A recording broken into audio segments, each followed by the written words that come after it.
बहुत बहुत स्वागत है आपका। Thank you very much for coming to the session. तो आज की प्रैक्टिस शुरू करते हैं। देखिए, छोटा सा कॉन्वर्सेशन है। इस कॉन्वर्सेशन में जो भी सेंटेंसेस हम बोलेंगे, हर सेंटेंस को बिल्कुल नेचुरली इंग्लिश में बोलेंगे, द वही native English speakers to. I will be sharing my screen with you. Screen में आपके साथ में शेयर कर देता हूँ। देखिए, बिल्कुल भी ट्रांसलेशन नहीं करना है। ट्रांसलेशन अगर करेंगे तो 10% इंग्लिश बन पाएगी। यहाँ पे हम सिर्फ हिंदी इसलिए लिख रहे हैं ताकि पता चल जाए किस सिचुएशन की बात हो रही है, किस बारे में बात हो रही है। इन बातों को फिर नेचुरली इंग्लिश में कैसे पहुंचाना है, फीलिंग को समझ के वो सीखेंगे। तो पता नहीं इतनी धूल कहाँ से आ जाती है। मैं रोजाना यहाँ पे आके झाड़ू लगाता हूँ फर्स्ट फ्लोर पे जहाँ मैं बैठा हूँ। तो पता नहीं रोजाना इतनी धूल कहाँ से आ जाती है। अब ये जो पता नहीं है, देखिए ये एक सिचुएशन है। कुछ चीजें ऐसी हैं जो ट्रांसलेट करके भी पहुंचाई जा सकती हैं। कुछ चीजों के लिए नेचुरली सेंटेंस फॉर्म करना पड़ेगा। नॉर्मल आप बोल करके देखिए, I don't know where. I don't know आपने कह दिया, पता नहीं। वेयर कहाँ से, this much dust comes from. I don't know where this much dust comes from. तो सेंटेंस को बोलने का एक तरीका भी हमको पता होना चाहिए कि कहाँ एम्फेसाइज करा जाएगा, कहाँ को नॉर्मल बोल दिया जाएगा, नहीं तो फिर फ्लुएंसी नहीं आएगी। I don't know where this much dust comes from.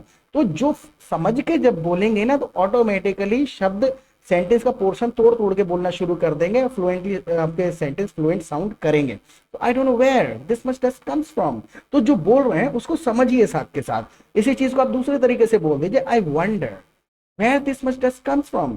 I wonder कह के भी आपने अपना सरप्राइज जताया है, पता नहीं, right. I don't know where this much dust comes from, या फिर I wonder where this much dust comes from. अब वंडर की जगह पर आप कह सकते हैं, I am surprised where this much dust comes from. जब आपने आप एक चीज आपके माइंड में पहुंच गई कि भैया मैं अपना सरप्राइज जताना चाहता हूं, मुझे इंफॉर्मेशन है कहां से आती है। आई don't no, I wonder, I am surprised. Getting my point. तो सिचुएशन को समझिए, अगले सेंटेंस पे ट्राई करिए, इस सिचुएशन को समझिए और अपने शब्दों में बोलिए इस बात को। मैं रोजाना झाड़ू लगाता हूं, फिर भी रोज एक मुट्ठी धूल निकलती है। सिचुएशन समझिए, रोज झाड़ू लगाता हूं, लेकिन अगली बार जब झाड़ू लगाने आता हूं तो एक मुट्ठी धूल निकलती है। अब मुट्ठी को हम इंग्लिश में फिस्ट कहते हैं, लेकिन यहां पर वो यूज नहीं होगा, नहीं तो मजा नहीं आएगा सेंटेंस में। मैं रोजाना झाड़ू लगाता हूं और रोजाना एक मुट्ठी धूल निकलती है। So I sweep here every day. देखिए, इस चीज को आप ऐसे भी कह सकते हैं, I sweep it here every day. It अगर आपने लगा दिया, देखिए I sweep here every day normal हो गया। आई स्वीप इट हियर अगर आप कह देंगे तो आपने प्लेस पे एम्फेसाइज कर दिया इट लगा के। I sweep it here every day but there is still a handful of dust every time I sweep the floor. Handful of dust यानी कि मुट्ठी भर के, एक हाथ में आ जाए इतनी। So I sweep it here every day but there is still a handful of dust every time I come here to sweep the floor. Right, एक मुट्ठी धूल हर बार निकलती है। देखिए, हैंडफुल का मतलब है एक मुट्ठी। अब इसी के बेसिस पे आप सेंटेंस बनाने की कोशिश करिए। देखिए, तरीका यही है समझने का।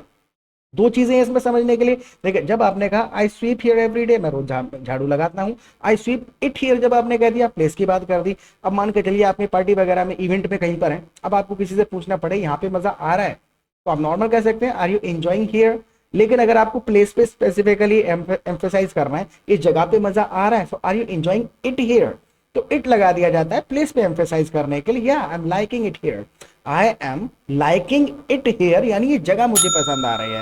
आई एम लाइकिंग हियर तो हो सकता है कोई भी जगह, कोई भी चीज की बात कर रहा हूँ। I am liking it here, ये प्लेस पसंद आ रहा है। So I sweep it here every day but there is still a handful of dust every time I come to sweep the floor. हर बार झाड़ू लगाने आता हूँ, there is still a handful of dust. अब मान के चलिए आपको अगर किसी से कहना है कि तुम्हारे बच्चे ने मेरे बच्चे के ऊपर एक मुट्ठी भर के धूल फेंकी है, अब ये वही उसी बेसिस पे बनेगा, तो आप इसको इंग्लिश में बनाइए। लड़ाई के दौरान आप कह सकते हैं, अगर झगड़ते हैं आप किसी से, पड़ोसी से, तो तुम्हारे बच्चे ने मेरे बच्चे के ऊपर एक मुट्ठी भर के धूल फेंकी है। सारे वर्ड्स को मत ट्रांसलेट करिए, सिंपल बताइए, योर सन, आपका बेटा, through a handful of dirt. Your son through a handful of dust. Dirt है, थोड़ी गंदगी मिली हुई थी, डस्ट प्योर धूल है।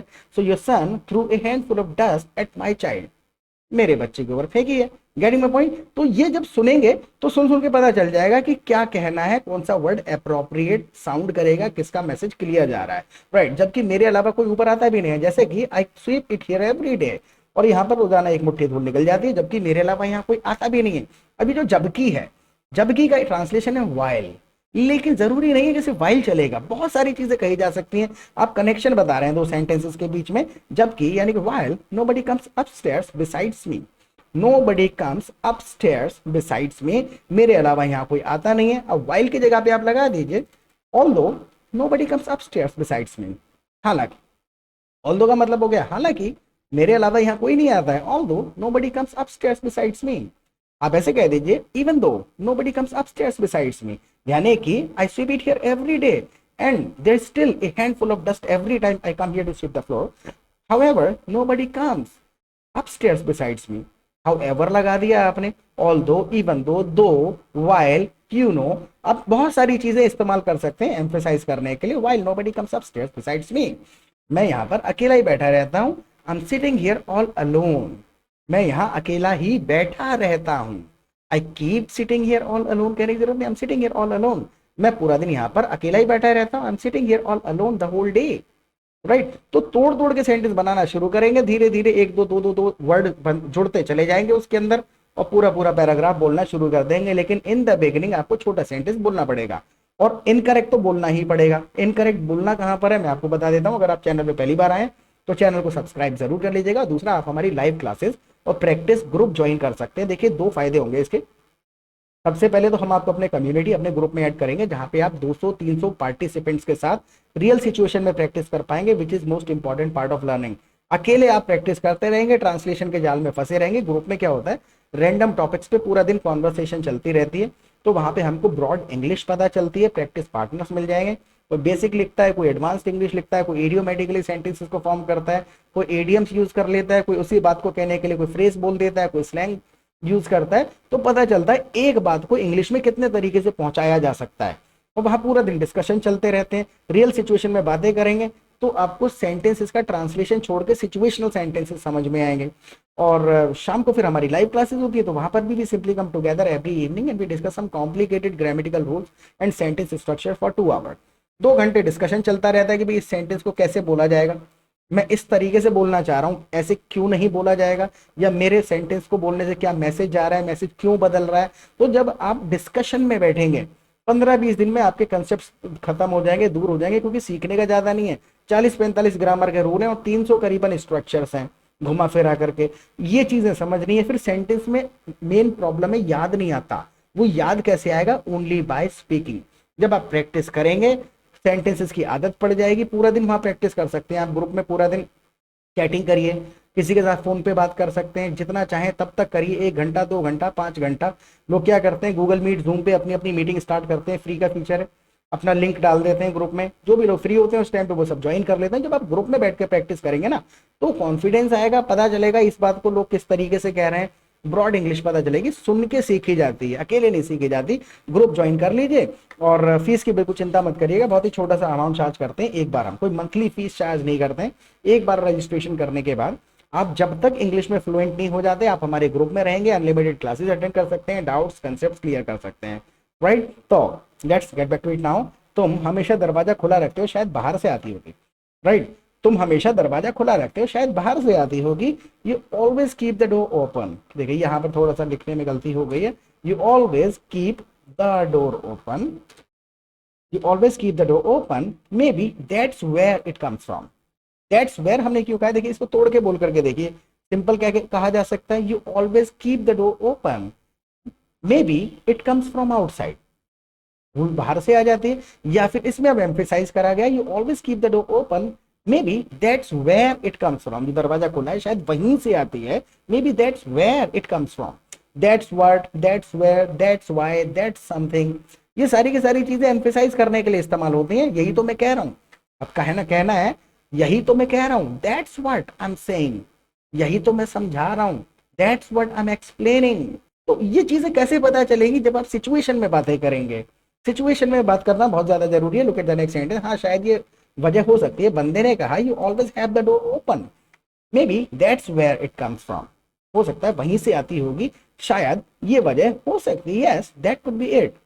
यस, देखिए इसके अंदर ग्रामर क्या है, यस तो मतलब हो गया हाँ, दैट मतलब जो तुमने कहा, वो कुड हो जाता है। कुड का मतलब है संभावना, वह संभावना हो सकती है, दैट कुड बी इट। अब इसको इस तरीके से नहीं समझना होता। सिचुएशन में आपने सुन लिया, अगली बार फिर सुनेंगे तो समझ में आ जाएगा, दैट कुड बी इट, यानी कि ये हो सकता है जो तुम कह रहे हो, right. That could be it, या that's possible, that could be the reason, हो सकता है रीजन। इट का मतलब है कुल मिलाकर के रीजन। यहाँ पर कंफ्यूज बिल्कुल भी नहीं होना है। देखिए, वैसे तुम खुद झाड़ू क्यों लगाते हो, बंदा कह रहा है यहाँ पे 2 बातें कहने की कोशिश करी जा रही है, वैसे तुम झाड़ू खुद क्यों लगाते हो, ये काम तो महिलाओं का होता है। अब ये दो बातें कहनी है एम्फेसाइज करके। देखिए यहाँ पर हमको किस तरीके से कहना है, well why do you sweep by yourself. देखिए यहाँ पर बाय हमने लगा दिया एम्फेसाइज करने के लिए। एक होता है तुम खुद झाड़ू क्यों लगाते हो, और दूसरा है तुम खुद से झाड़ू क्यों लगाते हो। जो हमने कहा खुद से, तो जब हम खुद पर भी एम्फेसाइज करते हैं तो बाय लगा देते हैं साथ में, well why do you sweep by yourself, खुद से क्यों झाड़ू लगाते हो। जैसे इस बात को कहें मैंने खुद इंग्लिश सीखी, आई learn English my self.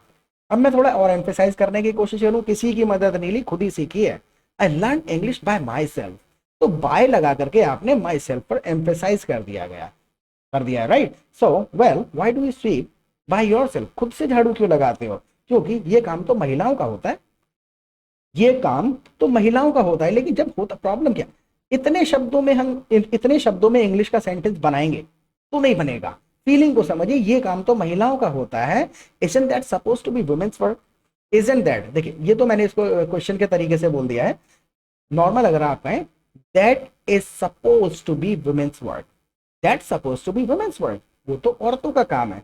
supposed to be यानी माना जाता है, why do you sweep yourself, that's supposed to be women's work, वो तो औरतों का काम होता है। सपोज टू बी होता है, माना जाता है, एक्सपेक्टेड है। सपोज का मतलब ही होता है expectation, right. So why do you sweep yourself, that's suppose to be women's work, वो तो औरतों का काम होता है। या फिर ऐसे, why do you sweep yourself, isn't that suppose to be women's work, क्या वो औरतों का। अब इजंट दैट लगा करके थोड़ा हामी के लिए इस तरीके से फॉर्म किया है इस क्वेश्चन को, isn't that suppose to be women's work, यार वो तो महिलाओं का काम होता है ना। नाउ वाला जो क्वेश्चन है वो ये है कुल मिला करके। नाउ तुम्हारी बात बहुत गलत है। अब बंदा कह रहा है बहुत गलत बात कर रहे हो तुम, ये झाड़ू लगाना पोछा लगाना औरतों का काम होता है, तुम्हारी बात बहुत गलत है। शब्दों को मत ट्रांसलेट करिए, आप अग्री नहीं कर रहे हैं ना उस बंदे से। जब अग्री नहीं कर रहे हैं, मान के चलिए आप मेरी किसी बात से अग्री नहीं कर रहे हैं, कितनी बातें कह सकते हैं आप, नॉर्मल कह सकते हैं, टेक बैक योर वर्ड्स, ये एक रूड तरीका हो गया, कैजुअली कॉन्वर्सेशन में कह दिया जाता है अपने शब्द वापस लो। जैसे उसने महिलाओं के बारे में बाकी गलत बात कही, झाड़ू लगाने का काम होता है, टेक बैक योर वर्ड्स, ये रियल सिचुएशन हो गई। आप कह दीजिए you got it all wrong, ये जो तुम कह रहे हो, तुम्हारी जो मानसिकता है, जो तुम्हारा मानना है गलत है, you have got it all wrong, या फिर दिस इज योर मिसकंसेप्शन, ये आपका मिसकंसेप्शन है, राइट। तो जब आप अग्री नहीं कर रहे हैं, आप कह दीजिए आई डोंट बाय इट। मान के चलिए किसी ने कहा that's suppose to be women's work, ये तो औरतों का काम है, तो आप कह दीजिए आई डोंट बाय इट, मैं नहीं मानता, I don't agree with that, I don't agree with you, या फिर दैट्स रॉन्ग। जब आप डिसअग्री कर रहे हैं तो डिसअग्री करने के लिए आपको सेंटेंसेस पता होने चाहिए, तुम्हारी बात गलत है, इसका ट्रांसलेशन नहीं करना है। Getting my point. ये होता प्रॉब्लम कहाँ पे आती है मैं आपको बताऊं, कुछ एक सेंटेंसेस आते हैं जिनका ट्रांसलेशन हो जाता है, हम उससे बड़े खुश हो जाते हैं, हमको लगता है कि पूरी इंग्लिश ट्रांसलेट हो जाएगी। लेकिन अगर किसी सेंटेंस का ट्रांसलेशन हो भी पा रहा है, उसको भी आप ट्रांसलेट मत करो, नेचुरली उस सिचुएशन को एक्सप्रेस करने की कोशिश करो दो तीन तरीके से। नाउ अगले सेंटेंस को आप देखिए, घर सबका होता है और घर में रहने वाले, सॉरी, घर सबका होता है और घर के सारे काम मिल बांट के करने चाहिए। अब बंदा एक सजेशन दे रहा है, it's not only suppose to be women's work, ये केवल महिलाओं का काम नहीं है, घर सबका होता है और घर के सारे काम मिल बांट के करने चाहिए। आप लिखेंगे, चलो मैं लिखता हूँ, घर सबका होता है और घर के सारे काम मिल बांट के करने चाहिए। सी, अब घर सबका होता है, the house is of everyone नहीं कहेंगे ना, all members live in the house. देखो जब हम सिचुएशन को समझ जाएंगे तो मैसेज क्लियर जाएगा, all members live in the house and everybody should share the responsibility of household chores, हर किसी को शेयर करनी चाहिए रिस्पॉन्सिबिलिटी। या फिर इसी सेंटेंस को 100 तरीके से कह सकते हैं, everybody lives in the house and everybody should contribute to keep the house clean. Getting my point. Situation बताने पे आएंगे तो 100 तरीके से बोला जा सकता है। अब एक सेंटेंस आप कमेंट सेक्शन में लिखिएगा, जैसे कि गाड़ी में तो सब घूमते हैं, घर में जब जाते हैं तो गाड़ी में सब बैठ के जाते हैं। मैं इसको थोड़ा सा कंफ्यूजिंग बना के बोल रहा हूँ, आप सिचुएशन को समझ जाएंगे तो समझेंगे कितना आसान था। गाड़ी में तो सब जाते हैं, तो गाड़ी को साफ रखने की जिम्मेदारी भी सबकी है। इस सिचुएशन को आप अपने शब्दों में बताने की कोशिश करिएगा, कमेंट सेक्शन में हर कमेंट को पढ़ते हैं हम। आपका सेंटेंस ठीक होगा then I will give you a like, तो समझ जाइएगा सेंटेंस ठीक है, और गलत होगा तो उसको करेक्ट कर देंगे। आपको बताना है, आप घर से निकल रहे हैं, बच्चों को समझा रहे हैं, गाड़ी में तो सब जाते हैं लेकिन गाड़ी को साफ रखने की जिम्मेदारी भी सबकी है। हाउ वुड यू से this in English, please right your answer, लिखिएगा जरूर, don't be lazy at writing, okay, pause करके लिख लीजिए। तो वैसे मैं सफाई इसलिए करता हूँ क्योंकि जिम जाने का टाइम नहीं है मेरे पास, मैं सफाई इसलिए करता हूँ क्योंकि मेरे पास जिम जाने का टाइम नहीं है। Anyway, I do cleaning by my self, यहां पर भी बाय माई सेल्फ कह दिया, खुद से करता हूं, I do cleaning myself भी कहा जा सकता है। Anyway, well, by the way, I do cleaning by myself just because, सिर्फ इसलिए because I don't have time to hit the gym every day. रोजाना hit the gym every day, hit का मतलब है to go to the gym every day, यानी कि रोजाना gym जाने का टाइम नहीं होता है। By the way, I do cleaning by myself just because I don't have the time to hit the gym every day, मेरे पास में रोजाना जिम जाने का टाइम नहीं होता। That's why I do cleaning by my self, इसलिए मैं क्लीनिंग खुद से करता हूँ। तो सफाई करने के बहाने एक्सरसाइज भी हो जाती है। अब सफाई करने के बहाने की इंग्लिश नहीं ढूंढनी है, सफाई करने के बहाने इंग्लिश एक्सरसाइज भी हो जाती है। दो काम करते हैं आप साथ में, घुमा फिरा के देखिए कितने तरीके से कह सकते हैं। सफाई करता हूँ, साथ साथ एक्सरसाइज भी हो जाती है। बताना है बिल्कुल इसी तरीके से, नॉर्मल आप कैसे कह सकते हैं। So cleaning becomes my way of getting some exercise. तो cleaning becomes my way of getting some exercise, ये थोड़ा सा इसको बिल्कुल नेचुरली फॉर्म कर दिया गया है कैजुअल कॉन्वर्सेशन के हिसाब से। लेकिन अगर आपकी एक्सरसाइज सफाई करते करते हो जाती है, आप भी कोशिश करिए इस सेंटेंस को लिखने की कि सफाई करता हूं तो एक्सरसाइज भी हो जाती है। गेटिंग माई पॉइंट, सिचुएशन बताने की कोशिश करिएगा, जरूर लिखिएगा सेंटेंस। बहुत इसको कहने के कम से कम 10 तरीके आ रहे हैं मेरे माइंड में, लेकिन मैं आपके ऊपर छोड़ता हूँ। Look at the last sentence, तुम तो बड़े चालाक हो। अब हमको किसी को कहना ही है तुम तो बड़े चालाक हो, ये एक बेजान सेंटेंस है। अगर हम इसको कह देंगे यू आर वेरी क्लेवर, बेजान सेंटेंस है। दोस्त से कॉन्वर्सेशन कर रहे हैं तो थोड़ा भावनाएं भर भर के सेंटेंस को थोड़ा पर्सनलाइज कर करके बोलना पड़ता है। कहा जाएगा क्लेवर यू, तुम तो बड़े चालाक हो। लकी यू, बड़े किस्मत वाले हो। जैसे कई मान के चलिए कोई दोस्त आया और उसको नौकरी वगैरह लग गई, अब हमको है ना, अरे यार बड़ी अच्छी किस्मत है यार, तो lucky you. Getting my point, your luck is very good कह देंगे तो मजा नहीं आएगा। तो यहाँ पर क्लेवर यू मतलब कि तुम सफाई भी कर लेते हो और एक्सरसाइज भी हो जाती है। Clever you, lucky you. तो ये फ्रेसेस हैं, इनको सेंटेंसेस में फिट करना सीखना होता है।